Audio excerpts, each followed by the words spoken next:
जय मसीह की। Online lentil season prayer meeting में मैं आप सबों का तहे दिल से इस्तकबाल करता हूं और आप सबों को जय मसीह की कहता हूं। सुनो कि परमेश्वर का वचन अपने विश्वास रखने वालों से क्या कहता है। यहोवा का धन्यवाद करो क्योंकि वो भला है और उसकी करुणा सदा की है। जो ईश्वरों का परमेश्वर है उसका धन्यवाद करो, उसकी करुणा सदा की है। जो प्रभुओं का प्रभु है उसका धन्यवाद करो, उसकी करुणा सदा की है। ये परमेश्वर पिता का पवित्र वचन है। परमेश्वर अपने वचन के पढ़े और सुने जाने पर हम सबों को बहुतायत के साथ आशीष दे। आमीन। आइए मसीह यीशु में अजीजों, हम कुछ गीतों को गाने से पहले प्रभु के चरणों में आएंगे और प्रभु के पवित्र नाम में प्रार्थना के द्वारा अपने मनों को प्रभु की स्तुति के लिए तैयार करें। प्रार्थना करें। प्रेमी परमेश्वर पिता, धन्यवाद के साथ आज की प्यारी शाम जब प्रभु परमेश्वर हम सब इकट्ठा हुए तेरे मधुर नाम में, प्रभु परमेश्वर सामर्थी नाम में विश्वास हृदय के साथ प्रभु अपने अपने घरों पर सुरक्षित हैं और प्रभु आराधना में शामिल होते हम प्रार्थना करते मसीह यीशु के नाम से। प्रभु परमेश्वर जब आज हम मिस्टर जोसेफ लाल और उनके परिवार हेतु प्रार्थना सभा में इकट्ठा होते हैं, प्रभु परमेश्वर अनुग्रह करें और बहुतायत के साथ आशीष दे। आराधना का हर क्रम प्रभु आशीषित होने पाए। हर एक आराधना करने वाला प्रभु परमेश्वर मसीह यीशु के नाम से तुझ पे शादमान होने पाए। तुझ में प्रभु परमेश्वर आशीषों को हासिल करने पाए, तेरी महिमा में बढ़ता जाए। आराधना का हर एक क्रम प्रभु आशीषित हो धन्यवाद के साथ। जबकि डॉक्टर आशा सिंह प्रभु आज अपने तेरे वचनों को बोलने जा रही, प्रभु परमेश्वर अनुग्रह करें और प्रभु वो आशीषें जो कलाम से हम सीखते हैं, हम में से हर एक के जीवन पर आशीष लाने पाए। धन्यवाद के साथ यीशु मसीह के नाम में दुआ को मांगते, आमीन। आइए मसीह यीशु मसीजो, प्रभु की महिमा में कुछ गीतों को गाएंगे और प्रभु के नाम का ऊंचा उठाएंगे।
हे परमेश्वर, तू मुझे अपने भवन में लाया है परमेश्वर, और आज मुझे ये अवसर प्राप्त हुआ है परमेश्वर कि मैं तेरे वचन पर कुछ अपने विचार व्यक्त कर सकूं परमेश्वर।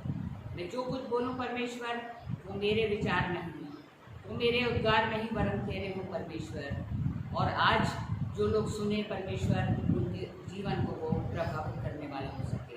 अब तेरी पवित्र नाम से मांगते हैं, आमीन। प्रभु यीशु मसीह में आप सभी का सादर अभिवादन।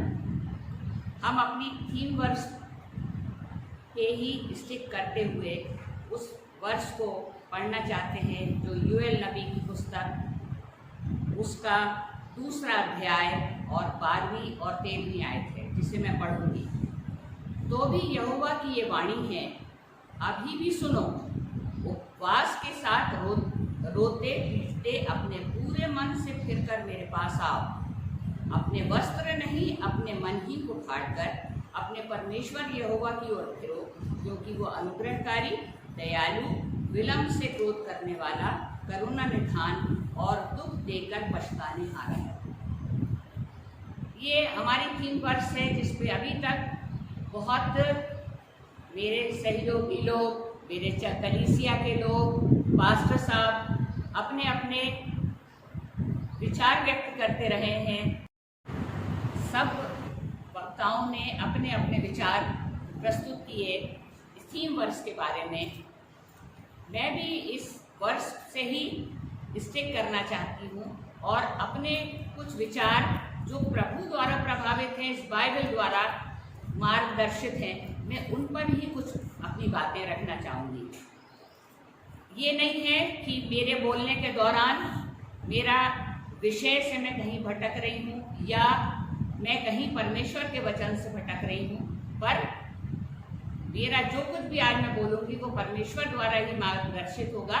साथ ही साथ उसमें कहीं ना कहीं थोड़ा सा सामाजिक विषयों का एक तालमेल होगा। कारण ये कि मेरा विषय रहा है जिसमें मैंने ऑलमोस्ट 22-23 साल टीचिंग करी है प्रोफेसर होके। जब मैं ऑफिस में गई, वहाँ पर भी मैं अपर संचालक समाजशास्त्र और कम्युनिटी पार्टिसिपेशन कहलाई। तो कहीं ना कहीं मेरा एनालिसिस धर्म के साथ साथ धर्म का प्रभाव कैसे समाज पर पड़ता है, कैसे हमारे परिवारों पर पड़ता है, मेरी आदत रही है कि मैं हमेशा से उस बात का चिंतन भी करती आई हूँ। तो ये संभावना है कि मेरे बोलने में आपको लगे कि मैं कोई ज़्यादा समाज के बारे में बोल रही हूँ, पर ऐसा नहीं है। मैं कहीं ना कहीं सारी मेरी बातें इस बाइबल द्वारा ही संबंधित होंगी। कुछ उदाहरण ज़रूर मैं देना चाहूँगी। आज हम जब ये थीम वर्ष पर जाते हैं तो हम ये देखते हैं कुछ बातें जो हैं सब जैसे बोलते आए हैं पश्चाताप से संबंधित हैं। पश्चाताप, सच्चा पश्चाताप, और हमें अपने मन को फिराना है। रिपेंटेंस पर ही सबसे ज़्यादा ये दिया है कि रिपेंटेंस करना है, कैसे करना है, मन को फाड़ के करना है, पूरे हृदय से करना है।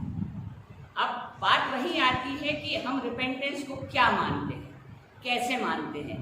हालांकि मेरा विषय उससे थोड़ा और आगे बढ़ के है कि हम रिपेंटेंस के और कौन से फैक्टर्स होते हैं जो उस रिपेंटेंस को बढ़ावा देते हैं, हमें प्रेरित करते हैं कि हम रिपेंटेंस के महत्व को समझें। आज रिपेंटेंस को अगर हम कॉमन भाषा में भी देखते हैं तो ये एक फिनोमिनन है, एक सामाजिक घटना है जो समाज में घटित होती है जब आप समाज में रहते हुए लोगों के साथ मिलते जुलते हो और प्रभु के मार्ग पर चलते हुए अपना जीवन यापन करते हो। रिपेंटेंस वहाँ पर आता है। रिपेंटेंस आपकी जिंदगी का एक बहुत महत्वपूर्ण अंग है कि आप एक मानवीय जीवन जी रहे हो, मनुष्य का जीवन जी रहे हो, और जब आप मनुष्य का जीवन जीते हो तो आप गलतियां भी करते हो। गलतियां करते हुए आपको पश्चाताप करना आपका परिवार सिखाता है, और आपका परिवार इसलिए सीखा है कि उसने वो एक क्रिश्चियन फैमिली है, प्रभु के मार्ग पे चलने वाला परिवार है, तो जो कुछ उसने प्रभु से और प्रभु की इस वचन से सीखा है, उसी बेसिस पर आपको रिपेंटेंस सिखाया जाता है। तो कॉमन भाषा में तो रिपेंटेंस आप कह सकते हो ये एक फिनोमिनन है, ये एक घटना है जो समाज में घटती है। और रिपेंटेंस जहाँ तक रिलीजियस मैटर में आता है तो वो ये आता है कि हमारा प्रभु पर विश्वास है, और यदि प्रभु के इस दर्शाए हुए वचन के हिसाब से यदि हम कुछ गलत करते हैं तो हमसे ये आशा की जाती है कि हम उस चीज़ को सुधारें। टू अर एज ह्यूमन, एक हम इंसान हैं, गलती करते हैं, जिंदगी में कई गलतियों पे जाते हैं, पर ईश्वर ने हमको एक रास्ता भी दिया हुआ है। ये नहीं है कि आप गलती करके इतने प्रताड़ित हो जाओ कि आप समाज से कट ऑफ हो गए या ईश्वर आपको छोड़ देगा। नहीं, ईश्वर ने यही कहा है कि रिपेंटेंस करिए आपने अगर गलत किया है। अब बात ये आती है कि रिपेंटेंस के बारे में बाइबल क्या कहती है। रिपेंटेंस के बारे में बाइबल ये कहती है, प्रेरितों 5 और 21 को यदि हम पढ़ते हैं कि उसी को परमेश्वर ने प्रभु और उद्धारकर्ता ठहराकर अपने दाहिने हाथ पर उच्च कर दिया कि वो इसराइलियों को मन फिराव की शक्ति और पापों की क्षमा प्रदान करे। मतलब आज परमेश्वर ने अथॉरिटी दी प्रभु को, जो हमारा जिसने हमको उद्धार दिलाया, प्रभु ने उसको उद्धारकर्ता ठहराया। परमेश्वर ने प्रभु को उद्धारकर्ता ठहराया और अपने दाहिने हाथ से ऊपर करके कहा कि वो हमको मन फिराव करना सिखाएगा और मन फिराव कराएगा और हमारे गलतियों की या पापों की हमको क्षमा प्रदान करेगा। प्रेरितों 5 और 21 में हम देखते हैं। मतलब कहीं ना कहीं ईश्वर ने ये नहीं कहा कि तुमने अगर एक गलती करी है जीवन में तो बस आज के बाद से तुमको मैं छोड़ दूंगा। ईश्वर ने ये कहा कि हमको एक मौका दिया जाता है कि हम उस रिपेंटेंस को करें, पश्चाताप को करें और उस बात का रियलाइजेशन करें कि हमने ये गलती करी है। अब पश्चाताप का जहाँ तक मामला आता है, रोमियो में भी इस बात को लिखा है, रोमियो 2 और 4 में, क्या तू उसकी कृपा और सहनशीलता और धीरज रूपी धन को तुच्छ जानता है? क्या ये नहीं समझता कि परमेश्वर की कृपा तुझे मन फिराव को सिखाती है? मतलब परमेश्वर, हम कई बार कहते हैं ना कि we take it for granted. कभी कभी हम प्रभु की कृपा को फॉर ग्रांटेड ले लेते हैं। जैसे घर परिवार में भी यही होता है कि माँ बाप बच्चे को डांटते हैं, एक बार में उसको वो बोल देते हैं कि भाई ये गलत बात है, फिर पता लगता है कि आपने सॉरी कर दिया, थोड़ी देर बाद फिर आप उसको करते हो, तो परिवार आपको फिर सिखाने की कोशिश करता है। बट एक स्टेज ऐसी आती है कि घर भी लोग समझ जाते हैं कि आप जो पश्चाताप कर रहे हो और सॉरी वर्ड कह रहे हो, उसमें कहते हैं ना सब्सटेंस नहीं है। वो आप कह रहे हो, मुंह से कहते हो, पर करते वही हो जो आपको करना है। तो परमेश्वर भी ये कहता है कि आप उसके धीरज को तुच्छ मत जानो और ये मत सोचो कि आप उसके धीरज को आप बहुत लंबे टाइम तक you will take it for granted, क्योंकि उसने हमें मन फिराव सिखाया है। क्या ये नहीं समझता कि परमेश्वर की कृपा तुझे मन फिराव को सिखाती है? अगर परमेश्वर कृपा कर रहा है तो यही कृपा कर रहा है कि वो हमको मन फिराव सिखाते हैं और क्षमा प्रदान करते हैं। तो वहीं पर आता है कि हमको परमेश्वर के धीरज को, परमेश्वर की कृपा को एक तरह से फॉर ग्रांटेड नहीं करना, क्योंकि एक स्टेज ऐसी आती है कि जैसे घर परिवार के लोग अपनी सहनशीलता को छोड़ देते हैं, वैसे कभी न कभी परमेश्वर भी हमको दंडित करने पर आ जाए। कहते हैं उसका भी कोप होता है, वो क्षमा करने वाला परमेश्वर भी है, परंतु जब आप उसको फॉर ग्रांटेड कर देते हैं, तो इसीलिए परमेश्वर ने, ये बाइबल ने प्रभु को उद्धारकर्ता ठहराते हुए हमको मन फिराव करना सिखाया और क्षमा की उसको अथॉरिटी दी कि हम गलती करते हैं तो हम रिपेंट भी करें और इस तरह से हम क्षमा को प्राप्त भी करें। अब ये रिपेंटेंस के साथ साथ हम ये देखते हैं कि रिपेंटेंस के इस फिनोमिनन में रिपेंटेंस के कैटलिस्ट क्या है। आज रिपेंटेंस, जैसे मैंने कहा, कि एक फिनोमिना है या समाज में एक घटने वाली घटना है या समाज की एक एक्टिविटी है जो हम अपनी गलती करके उसका पश्चाताप करते हैं। पर मेरा मेन विषय यही है कि ऐसे कौन से फैक्टर्स हैं जो इस बात को करते हैं कि हम गलती करके रिपेंट करें, हम उस बात को रियलाइज करें कि हमने गलती करी। तो सबसे पहले तो बात ये आती है कि हमको सबसे पहले सेल्फ एनालिसिस करना होगा। आप अपनी गलती को मानोगे तभी तो पश्चाताप करोगे। अगर आप आखिर तक जाकर के भ्रांत तर्क देते रहो, फॉल्स रीजनिंग देते रहो, आप बोलते रहो कि मैंने तो गलती नहीं करी, उसने ऐसा किया था इसलिए मैंने ऐसा किया, तो जब तक आप अपनी गलती के बारे में भ्रांत तर्क, फॉल्स रीजनिंग देते रहोगे, आप कभी भी पश्चाताप नहीं करोगे, क्योंकि आप अपनी गलती को रियलाइज ही नहीं कर रहे हो। अगर गलती को रियलाइज कर लोगे तो आप अपने आप ही। तो इस संबंध में मिस्टर प्रेम ने बड़ा अच्छा प्रकाश डाला था कि आप सबसे पहले तो अपने गलतियों को, अपने गलत कामों को, आप जो कुछ गलत कर रहे हो या आप रास्ते से भटक गए उसको रियलाइज करो। तो आपका सेल्फ एनालिसिस ही आपको इस बात को गाइड करेगा कि आपने गलत किया, और तभी जाकर के आप पश्चाताप करने के लिए सोचोगे। आप जब तक फॉल्स रीजनिंग करते रहोगे आप कभी भी उस गलती को नहीं सुधार सकते। अब प्रश्न ये उठता है कि ऐसे कौन से फैक्टर्स हैं जो इस बात को प्रेरित करते हैं कि हम पश्चाताप करें।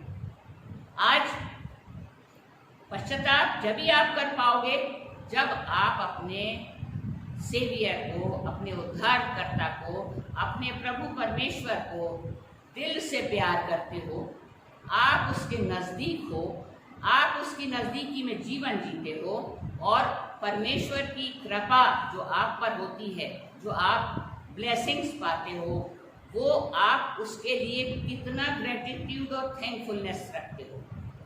आज जैसे ही अगर आप अपनी गलती मानते हो और प्रभु में आप उससे प्यार करते हो, तब अपने आपको कोई समय नहीं लगेगा और आप अपनी गलतियों को मान लोगे और उन गलतियों को स्वीकार करके उस रास्ते में जो आप गलत जा रहे हो आप उसको सुधारने की कोशिश करोगे। तो सबसे पहली चीज़ पश्चाताप के, मैं कैटलिस्ट के बारे में बात कर रही हूँ। कैटलिस्ट हालांकि एक केमिस्ट्री का वर्ड है। कैटलिस्ट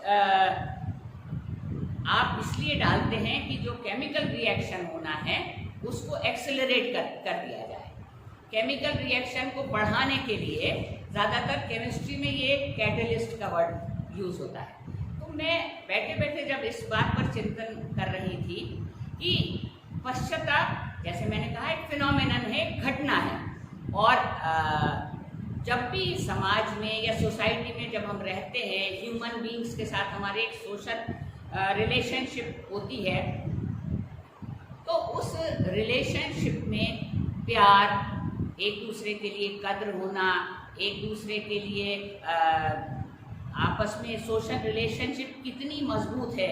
आज हम फैमिली में रहते हैं, रिपेंडेंस के बारे में जैसे मैं देखती हूँ कि जब आप परिवार में रहते हैं तो आप परिवार में अगर हस्बैंड वाइफ के बीच कोई बात का झगड़ा हो जाता है तो आप ये देख लीजिए कि क्योंकि हस्बैंड वाइफ के बीच हो जाए या माँ बेटी के बीच हो जाए या पिता पुत्री के बीच हो जाए, पिता बेटे के बीच हो जाए, तो थोड़ी देर के बाद, 1 घंटे बाद, 2 घंटे बाद हम सब बेचैनी से महसूस करने लगते हैं। क्यों ऐसा होता है? हमें लगता है कि नहीं, हम जा कर के बच्चे को समझाएं कि उसने गलत किया, या बच्चा आके हमसे माफ़ी मांग ले। ये इसलिए होता है कि वहाँ पर एक प्यार की बॉन्डिंग है, लव की एक बॉन्डिंग है। तो मैं जो बताना चाह रही हूँ कि कैटलिस्ट काम करता है। आज रिपेंटेंस जो है वो फिनोमेना जो होता है, सोशल फिनोमेना होता है, या समाज में जो कुछ घटता है वो वैक्यूम में नहीं होता है। हर एक इंसिडेंट दूसरे इंसिडेंट से जुड़ा होता है।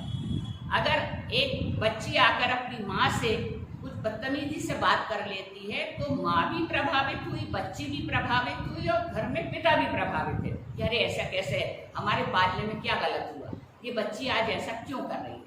तो कहीं ना कहीं एक इंसिडेंट दूसरे इंसिडेंट से जुड़ा हुआ होता है। तो मेरा भी यही कहने का तात्पर्य ये है कि जब पश्चाताप की हम बात करते हैं, प्रभु ने हमें सबसे पहली चीज यही सिखाई है कि हमें मन फिराव की शक्ति और पापों की क्षमा परमेश्वर ने प्रभु को प्रदान की, और प्रभु ने ये हमें दिया कि अगर कभी हम गलती कर बैठते हैं तो हम उसकी डिक्शनरी से हट नहीं जाते हैं, हम उसका हिस्सा ही रहते हैं। बस इतना है कि हमें अपने मन को फिराना है, अपनी गलती को रियलाइज करना है, और अपनी गलती को रियलाइज करके हमको उसको सुधारना है अपने रास्तों में। तो परमेश्वर तो वैसे ही क्षमा करने वाला है। तो कैटेलिस्ट के रूप में जब हम देखते हैं कि क्या कैटेलिस्ट हो सकता है, कौन से ऐसी तत्व होते हैं जो जैसे केमिस्ट्री में कैटेलिस्ट डाला जाता है ताकि केमिकल रिएक्शन को बढ़ा सके, तो पश्चाताप के बारे में जब मैं पढ़ रही थी या उस पर चिंतन कर रही थी तो मैंने भी यही सोचा कि पश्चाताप अपने आप नहीं हो जाता।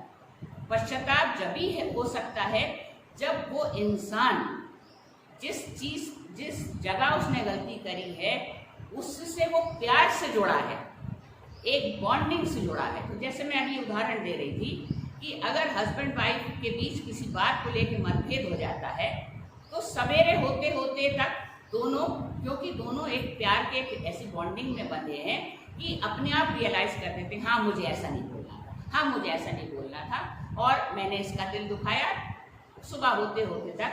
तो वहाँ रिपेंटेंस इसीलिए एक्सेलरेटेड हो जाता है कि वहाँ हमारे बीच उतना ही प्यार और एक बॉन्डिंग है, और हमें लगता है कि हम इस इंसान के बिना या ये हमारे बिना आपस में जीवन अधूरा है, और इसीलिए पश्चाताप जो है वो एकदम से एक्सेलरेट हो जाता है, उसकी स्पीड बढ़ जाती है।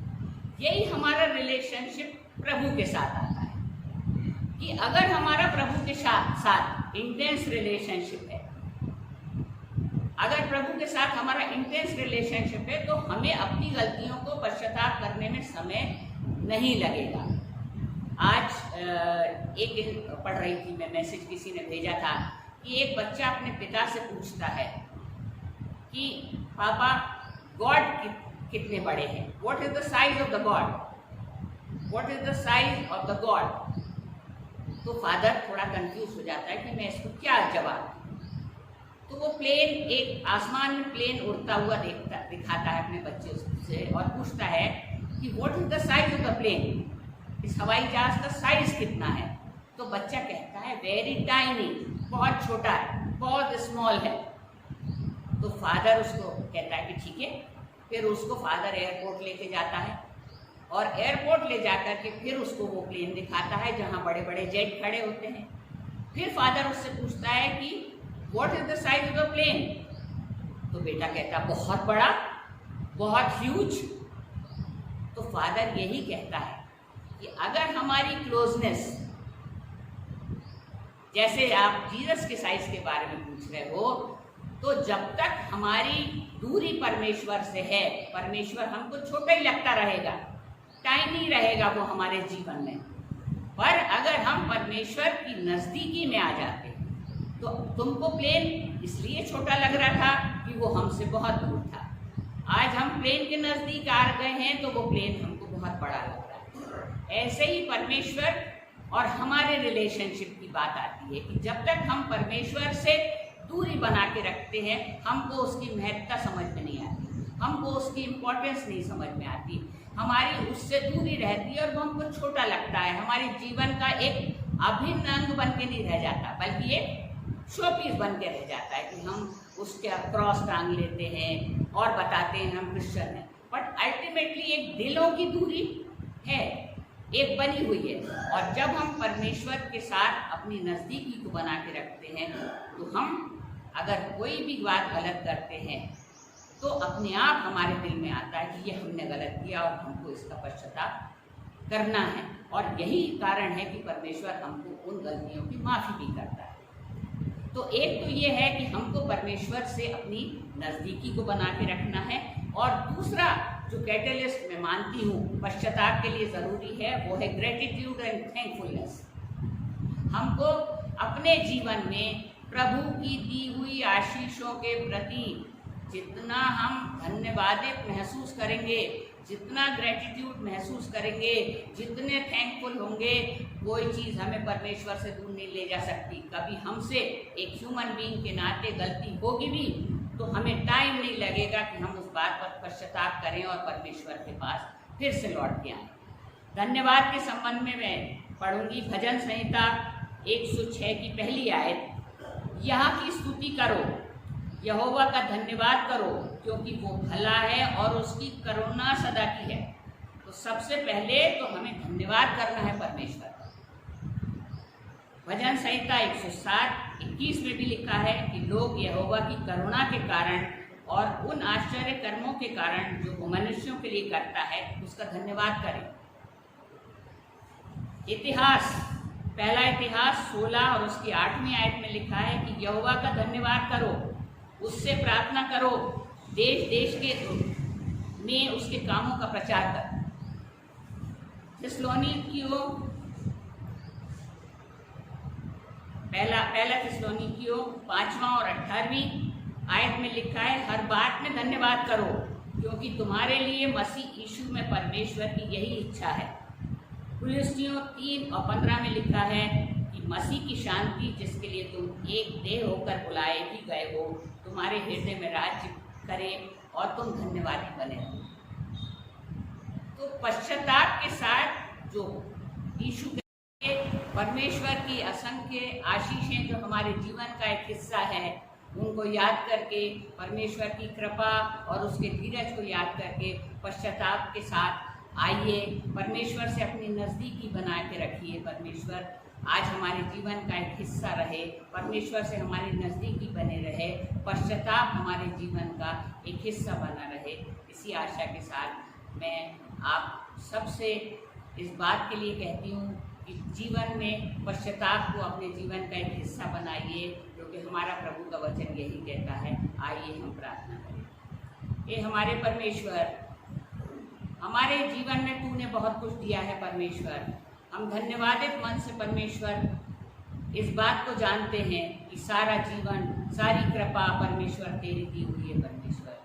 हम एक इंसान है परमेश्वर, हम गलतियां करते हैं परमेश्वर, पर तूने हमें मन फिराव का भी एक रास्ता दिखाया हुआ है परमेश्वर। तो परमेश्वर, हम जीवन में कभी यदि कोई गलती करते हैं जाने या अनजाने में, तो तू हमारा सहायक हो और हमको हमारी सारी गलतियों में इस बात के लिए प्रेरित कर परमेश्वर। और परमेश्वर, हम इस बात के लिए रहें कि हमको मन फिराना है और पश्चाताप करना है और प्रभु मसीह तेरे जीवन तुझे अपने जीवन में रखते हुए परमेश्वर इस लायक बनना है कि दूसरे लोग हमारे जीवन से जान सकें कि मसीह जीवन क्या है। अब तेरे पवित्र मीठे नाम से मांगते हैं। आज जबकि हमने डॉक्टर मिसेस आशा सिंह जी के द्वारा से परमेश्वर के वचन को सुना, प्रभु परमेश्वर बहुतायत के साथ आशीष दे और अपनी महिमा में इस्तेमाल करे। आइए मसीह यीशु में अजीजों, हम अपनी जिंदगी का समर्पण प्रभु के चरणों में करें।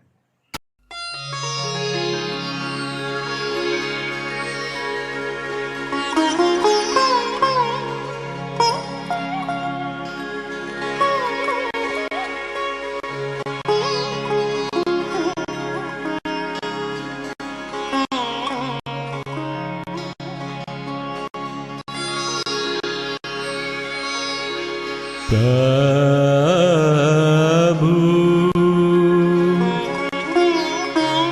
तोरे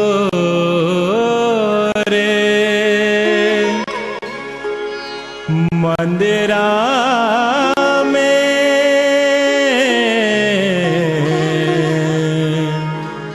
भजन करूं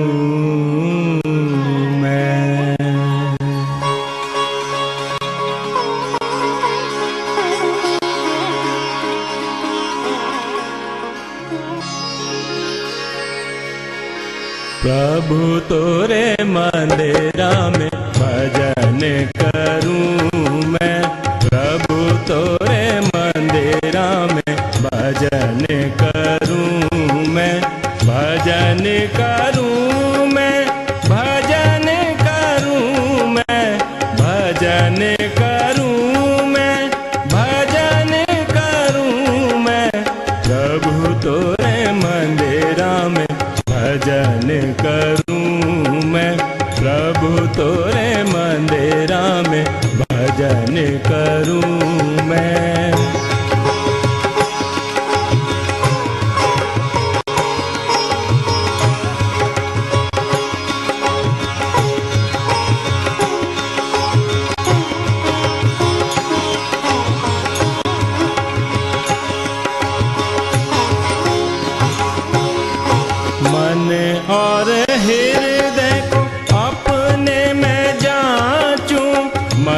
और हृदय को अपने में जांचूं, निज अभिलाषा सावधानता से लूं, मन और हृदय को अपने में जांचूं, निज अभिलाषा सावधानता से लूं, सत्य और आत्मा से भजन करूं मैं, प्रभु तोरे मंदिरा में भजन करूं मैं, प्रभु तोरे मंदिरा में भजन करूं मैं।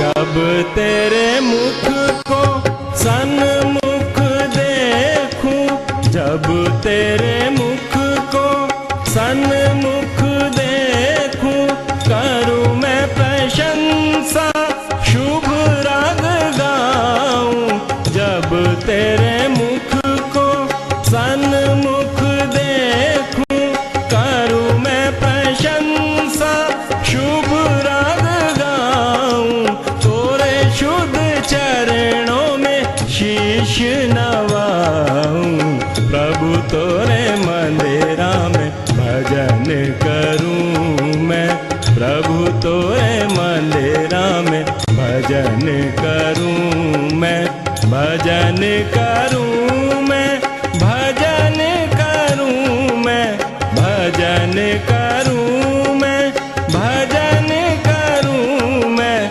प्रभु तोरे मंदिरा में भजन करूं मैं, प्रभु तोरे मंदिरा में भजन करूं मैं, प्रभु तोरे मंदिरा में भजन करूं मैं।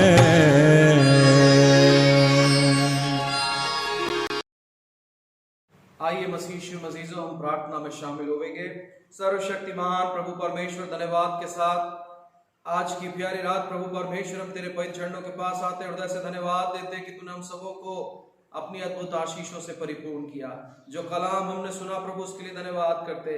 इन अजीजों के लिए जो शामिल हुए प्रभु, उन सब के लिए धन्यवाद करते। प्रार्थना करते प्रभु परमेश्वर मिस्टर जोसेफ लाल एवं परिवार के लिए, खासतौर पर मिसेस रोमिला लाल और मिस्टर जोसेफ लाल जी के लिए प्रभु, जिनको की आने वाले समय में वैक्सीनेशन होना प्रभु, हर एक डर हर एक भय जीवन से दूर होने पाए, उन्हें प्रभु स्वास्थ्य लाभ दें, तंदुरुस्ती दें और अपनी महिमा में इस्तेमाल करें। साथ ही साथ प्रभु हम धन्यवाद करते हैं कि तूने प्रभु मिस्टर प्रदीप फेलोस को, शाइनी को, बेटे साहिल को प्रभु परमेश्वर हेल्थ रिकवरी दी है और प्रभु वो बेहतर है। प्रार्थना करते हैं डॉक्टर मिसेस तनु फेलोस के लिए जो प्रभु चिरायू हॉस्पिटल में एडमिट हैं। हम प्रार्थना करते हैं मिस्टर नेल्सन सिंह के लिए प्रभु परमेश्वर, जो भोपाल केयर हॉस्पिटल में एडमिट हैं। मसीह यीशु के नाम से प्रभु इन सब को चंगाई दें, हेल्थ रिकवरी दें प्रभु, ताकि सब तेरी महिमा में आगे बढ़ते जाए। तमाम वे अजीज जो शारीरिक कमजोरियों में प्रभु, उन्हें तंदुरुस्ती दें और प्रभु सबको अपनी महिमा में इस्तेमाल करें।